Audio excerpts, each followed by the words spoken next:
Ụmụnne m na ụmụnna m ele ụtọ nụrụ na ohokwerechi ọ nwanne ọnụ nwanyị mba nnọọ awụchasịala n'ugbo eye anụ m otu nwanne ya nwoke akpọ m na fon si m nwanyị mba nnọọ mza ya sị m biko na mgboto were vidio na ụmụnne na ụlọ gbatara ya ose enyemaka na ọ gbaju ole dọrọ ya n'ishi ya gaa n'ihu sị m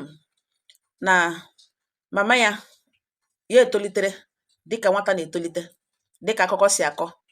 bịa hụta na amụrụ ya n'ụlọ mama ya mụrụ ya n'ụlọ. Akụkọ ahụ akọrutekwa dat na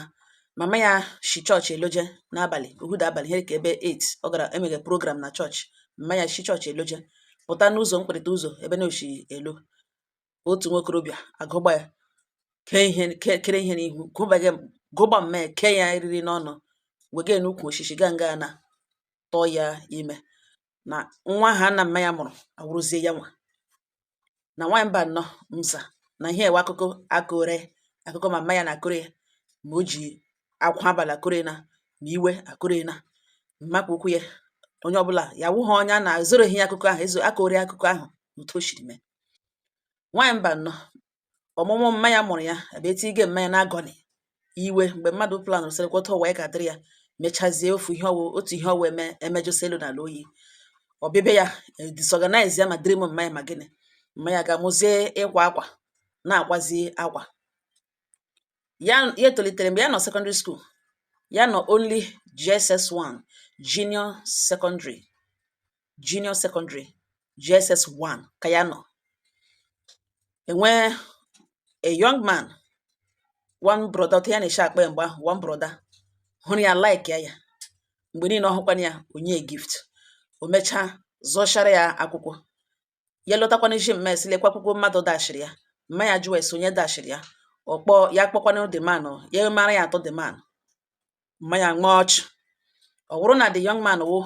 oshi from their neighboring village ọ wụghị onye village ha mana oshi from their neighboring village agafe village ke ha enweta village ke ha village ke ya na mma ya maa ọchị ruo otu ụbọchị ajụwa mma ese ledi ihe ọ na-eji brother na-enyekwana ya gift ọ na-azụrụ ya akwụkwọ but ọ like ya mma ya gwa ya sị ya na ya gbuwe n'oge dị ya na ya nọrọ nga gbuwe n'onwe ya oge kwa mgbe ya ekelere ọ mara na ka o nyere ya na ya nabatara na ka gbasara na ya na ebiko bịa buru ihe lawa na yard ihe mma ya na-asa ya bịa ghọpụta na mma ya achọ mma ya like hụ gift from that young man igwe n'obi ya so onye ma ya na-emezi ihe ọbụla that man nyeziri ya ya na agwacha mma ya ole so physical thing ihe dịka akwụkwọ rutezie mgbe ụgwọ skuul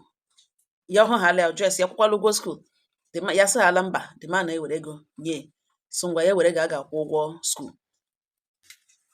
na ọwụzie na mma ya nye eke ya ewere ya zụrụ ihe ọzọ ya so oke this man na-eji ịhụnanya na-enye ya gift mechasịa ya ga-abịa n'ụlọ na village ha bịa letakwana ya marakwanụ ụlọ ha marakwanụ ụlọ ya na ya chọrọ ịwere ya godfather ya sị na ya wụ na ya ga-agwanụ mma ya ga-ekwe ya gafee village ha gawa n'ọda village ọgwagwa ya sị na ọbaghị uru ịgwawa mma ya na ya wụ onye ọzọ na ya wụghị onye ọzọ na ọ bịara ọjọọ ka ọ bịa mara ụlọ ya so that enwe ihe ọbụla o nidiri ọ bịa na ya ga-enye ya so oke ọ wụta ka ya shiri ga-amata ụlọ dị broda ọ dị trekebụl mmara na n'ihe village mgbe ahụ na ọ dị trekebụl ya ga-amata ụlọ ya ihe na-emezi ekeghala ihe kparara m ya ga nara ya were bịa kwụọ so mma ya bịa notice na this brother na-akwụrụ ya ụgwọ skuul na ọ na-emere ihe niile ya agbakwa nkịtị stil ya gwasịkwana the man thank you o meghị onyekwere ya ego ahụ onye ọ bịa hala ọjọọ ndị skuul si ala na nwa ya kwụọla ya ewerezi ego lawa ya gwakwana ya sị mọmị na ọ brọda ahụ kwa kwụrụ ya ụgwọ skuul ọ ga-atụpụrụ ya ọnụ ọgba ya nkịtị na ọ wụta ka nwagum egwuregwu na ibe ya this man otu a ka o si akwụrụ ya ụgwọ skuul ya mahụ na ọ hụkwanụ mma ya ọ na-edistọbụ mma ya na ọ laikiri mma ya na ọ ga-alaiki ya na mma ya eme mma ya achọ mma ya laikiri ya mma ya achọ ya jụwa mma ya so this man laikiri ya na-ezụrụ ya ihe niile na-akwụrụ ụgwọ skuul azụrụ ya mefe skuul azụrụ ya ma akwụkwọ because of ọ laikiri ya nwa na ọwọ ga-ekwere nụ this man ka e were nụ this man mere nụ nna ebe ọ sị ihe mere na-eme n'otu ugbo ya na ya amaghị onye wụ mpa ya mgbe ya gwaga mma ihe na ya nọ SS2 mma ya sị na ya like hụ that man ya ekwucha na ya like na ihe ọbụla o megere na nke a gbasara na ya ekwucha na ya like ya nwaanyị mba nnọọ mza na ọ wụ otu a ka nwoke nshi zụgide ya gụcha lechaa wayek ihe niile kwena mgbe ụfọdụ ọ na-agazi na skuul ga-kilia ihe niile wụ here school fees and everything he need rezo nye ego si azụ akwụkwọ mechazie gwawazie mgbe ahụ na etopụtara gwawazie na ya like mmanya but mmanya I like ya mahụ why na ya werere ịhụnanya enwere ebe mmanya nọ na transferzie to him ya kelecha ya si ya na ya ga na-agwakwa mmanya kelee mmanya ọ ga-echenji n'obi ya so okay na ya try wakwa na ọ ga-amasị ya ma o mee like that a na-eme ka egwuregwu this man lere wa ya kelee wa ya pụta ọgwa ya si ya ga-agba jambụ ya ga-agba jambụ nwanyị mba nọ onye a na-emere emere ya chọọ ka ya lee jambụ ugboro ole nọ ya gụgide akwụkwọ ya hụ ihe ya akọghụbe and ya nwere isi akwụkwọ one time ka ya lere jambụ ya enweta admission ịgaga gụọ engineering ya banyekwanụ this man na take over from there nakwa azụ ya sị na ya nọ na year 1 mgbe mmanya bịara change mind ya si na ya ga like ikele that brother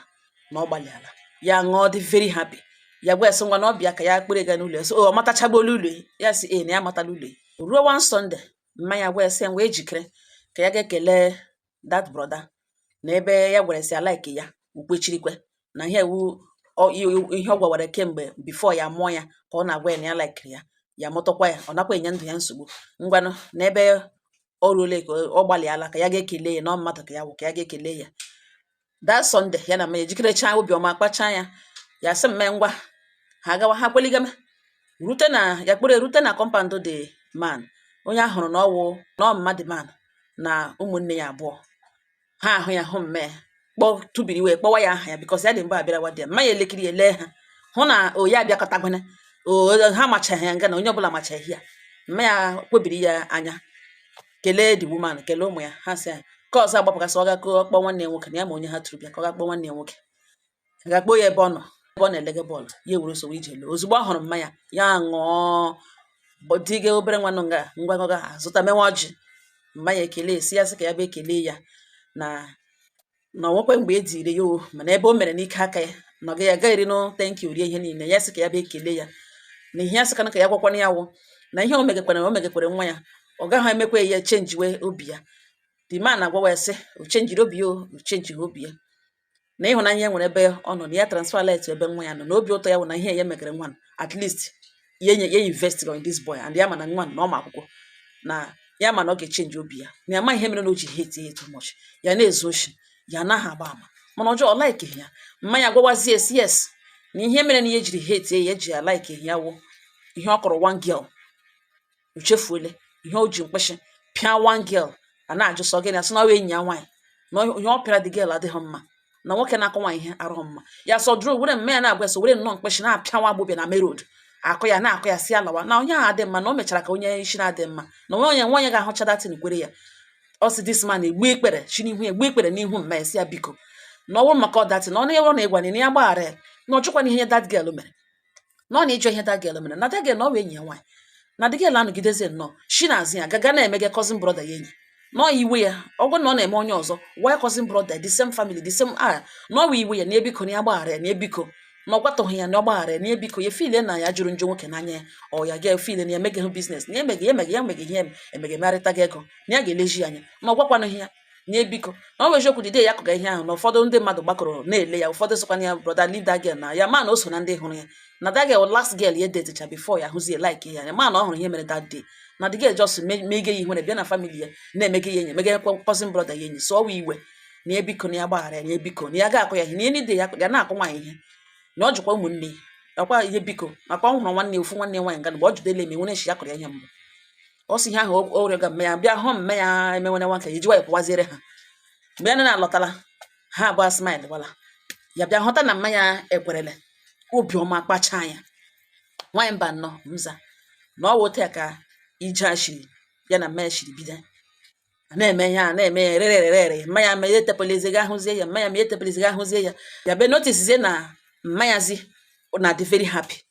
ya jụọ mmes what of that man mmanya say yes na ya na ya bụ friends na they are good to go na enwe ya na ọ gụrụ akwụkwọ ewepụ anya n'ebe ihe gba ya chia but then ya nọ yetu ọkwa this man kwụka akwụkwọ school everything na ya nọ yetere mgbe the man proposed marriage mmanya ekwere nwaanyị mba nnọọ mza ka o proposed mmanya ekwere ya lọta mmanya gwa ya si na brother ahụ ya gwere ya ekwetele na ọ bịa alụwa wee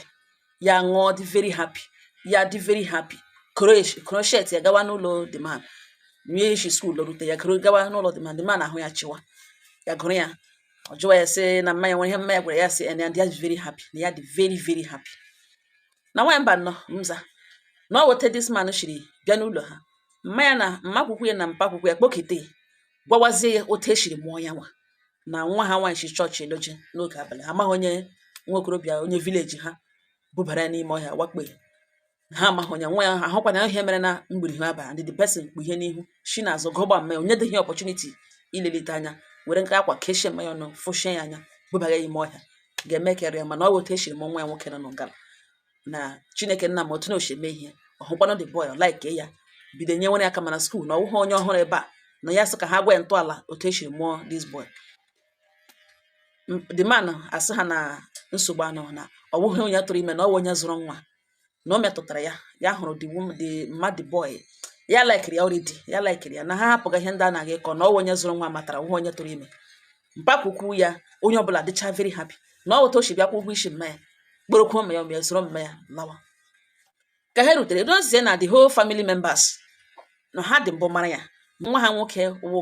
mgbe nwa ha nwoke bịara lụọ mmanya ha ewerezi that extension that ịhụnanya likeness ahụ extend kwa ya to him ya lọtazie school n'ebe a na-alọta ya gụọ akwụkwọ ya gụta akwụkwọ ya ọfụma dị obedient enwe ya dị respectful onye ya kpọrọ mmanya kpọrọ lapụrụ na family na-awụghị ebe o belongụrụ chọgazi mere accept so ya onye ya niile wụ ịtara ya impress everybody so this man kwanụ agbakọtele mgbe this man lụrụ mama ya at least na o ruo ebe 40 something before bịa lụọ mmanya ugbu a na ya ka mmanya mụtakwuru ụmụ atọ ya toro ha ya dịcha very small ha dị ka pet to him ya bido n'ọrụ na-eme ọfụma nne na nna ya nọkwana wit ụmụnne ya ha nọ enweghị any problem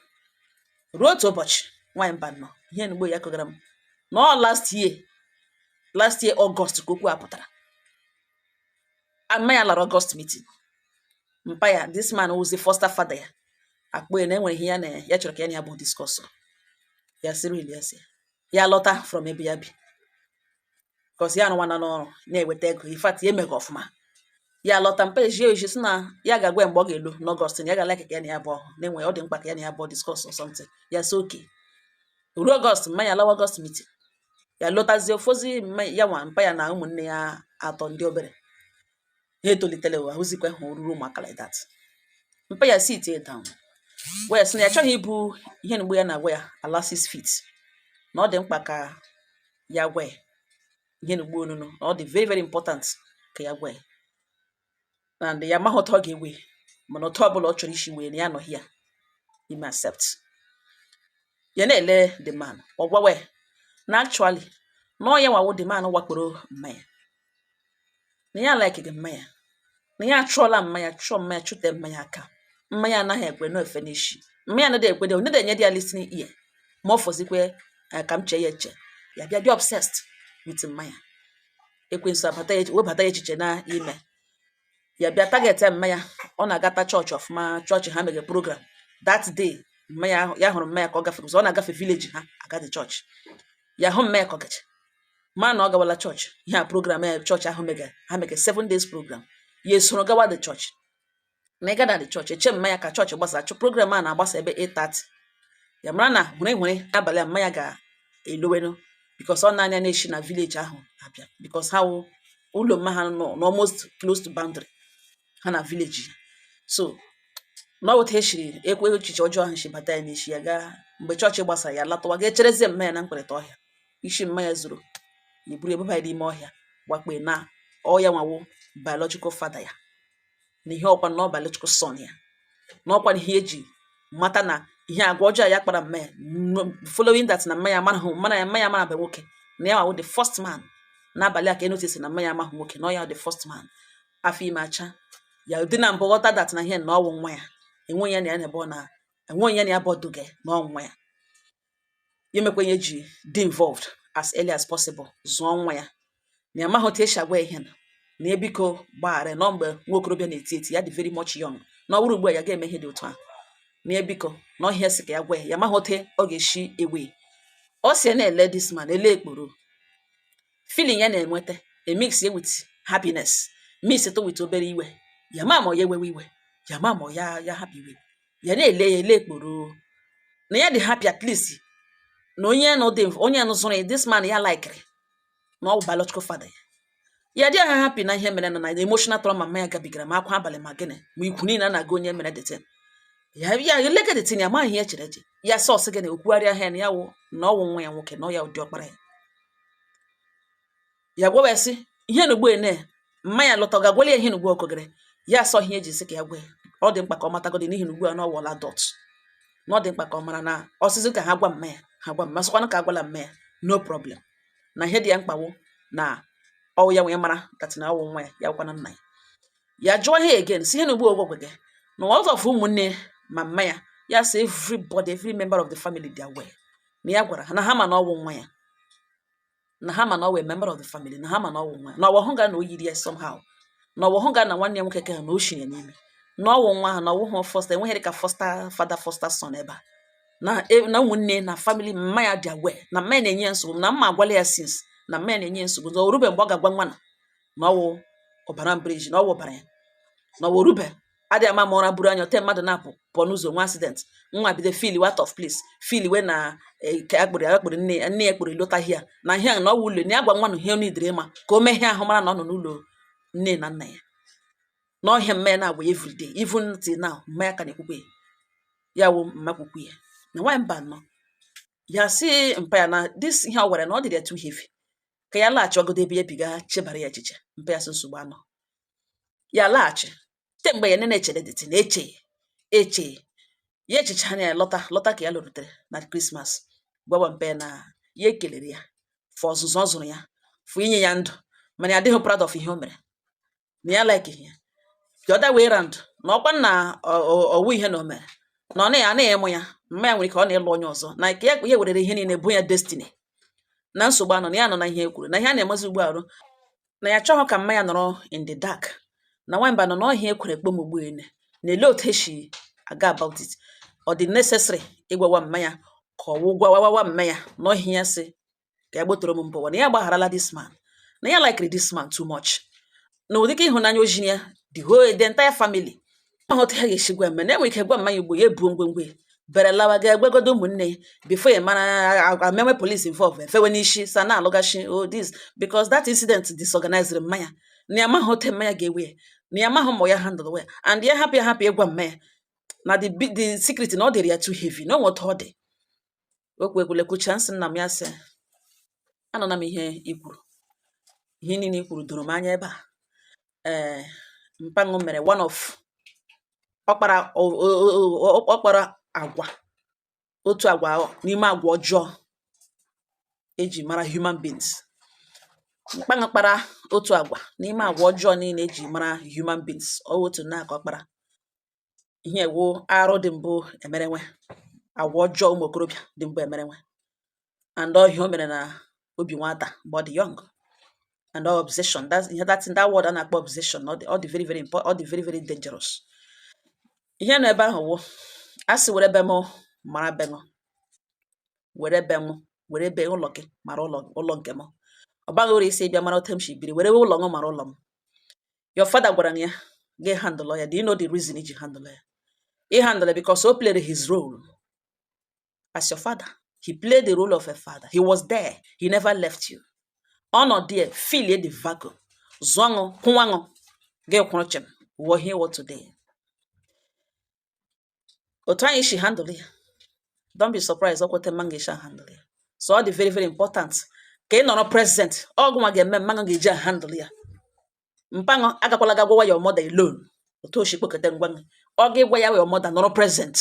He control her emotions. That is ma ọ na ọ ga react. Ị ga-anọrọ present ka o doo anya na ihe a gwaga Igbo na ego onwe ga anọ na ndị handle ya atọ nọ ha ka o wi iwe gịnị ka ọ ga-ewe iwe this man zụrụ nwa ya ọ ga-ewere chatakwa iwe mana the love anọrọ na there and your mother ga-adị hakwa very happy ụkwụ ga-eru ya ala n'ụlọ di ya mana na nwa nọ n'okporo bịa nọ ebe ọ kwesịrị nọ pain ya all these years wo amadụ na onye tụrụ ya ime nwa na ọ ya with the pain not na awakporo ya and ha mụrụ nwa nwoke ọ ga-adị ha happy that na yes na nwa ya nwoke nọ a ga-efeel out of place enweghị aka nwa ya ọnụ na akpọ nne kpọrọ n'ụlọ di o na ọ nọ n'ụlọ nne na nna ya o na ọ nọ n'ụlọ nna ya ebe ọ kwesịrị mgbọrọgwụ ya na ọ wee ebe ọ nọ ọ ga-adị happy nọ ha n'aka nwoke oke this man lụkwara ya lechigekwa ya anya ihe ịkọ ihe o kwere agbago efege n'isi ọkọbeghị ya ihe igosi ya that na nkwa ahụ o kwere na ya ga-akọ ya na-akọ nwaanyị ihe o mezuru mana your mother ga dị happier than you knowing fully well that nwa ya nwoke dị ọkpara nọ ọ n'aka nna ya ka ọ nọ na mbereji ya ka ọ ga-adị happier knowing that even every family member they are aware. So ihe naanị ihe ga-eme mgbe ọ ga-agwa ya your mother nụrụ present gị na-ekwe n'isi ka ọ ghọta that na nna na nwa eme na agree onweghị any other option. O nwere ike wecharata iwe ọ na-azọrọ gift ọ na-agụgba ya mpanga ishebe ejide gị ishebe egide gị gụgba ya ọ ga-ebecharata nwa akwa ọ na-atọ mechazi agree mata the truth ọ na-atọ nwere ike zụrụ mmanya gaa n'umere nne ṅụ ebe ụmụnna nna ṅụ ọkwa ndị so buru the trauma gaga release ha secret a ụdị ọkwa ha eme gịnị ha gbaghara okwu gwara agwa then emezie mpanga nwere ike mezie official n'obodo na nwa nọ nwunye ekporo lo na ọ bụ nwa ya eme ndị obodo adị aware that na akpọghị lo ọ nwoke ka a na-ekwu okwu ya ọ mgbọrọgwụ nwoke ka a na-ekwu okwu ya ndị obodo adị aware na akpọghị nwa ya na akpọghị lo ya eme onwe ya official mee onwe ya kọwaa ije ya onye ka enwe ihe ndị obodo ga-eme ma ọ bụrụ na ma nwatakịrị ma nne ya agbagharala efitele in ọ dị very very important ma ọ wụ ya n'obodo ahụ aga na-elekwa anya na mmanụ kpọrọ lodi very very important ọwụ ihe a na-ezo ezo ka awụ ihe dị because ote mmadụ chi prezent onwe ka eji ahụ ya ma ekọkwa ruo onwe ala n'obodo ahụ nna mụrụ ụmụnne m ọhịa m gwara egwekwa ihe unu ga-atụkwasị enwekwe nnọọ ihe unu ga-agwa unu si ya ngwa unu agwakwala ya mma ya gakwa iwe ọgọkwala unu si ya gwala mme ya na ya gwala ya hapụ gị ya secret the woman ihe ọbụla unu ga-agwa ya ihe ọbụla unu chọrọ ịgwa ya onye ọbụla kwa obi ọ si ya dị confused ekwuole m uche nke m n'uche nke m ekwuole m ka enwe ihe m gwara ya ọ ga-ala ekwe nụkwa from unu enwe ihe unu si ya mee unu kwubutere ya na comment section ọ ga-agụ comment onye ihu na onye azụ ịnụ ngala ugboene enwere echiche dị otu a nwere nwatakịrị target ga ịchọrọ ịgụgba ịchọrọ ịwakpo kpachapụkwa anya mgbe ụfọdụ ọ wụghị eme ọ bụ ihe ahụ emere ele na ụdị ejiri mee na otu ihe mechara nụ mee ọ nga ọha nọ m n'ọnụ udo dịrị ọnụ.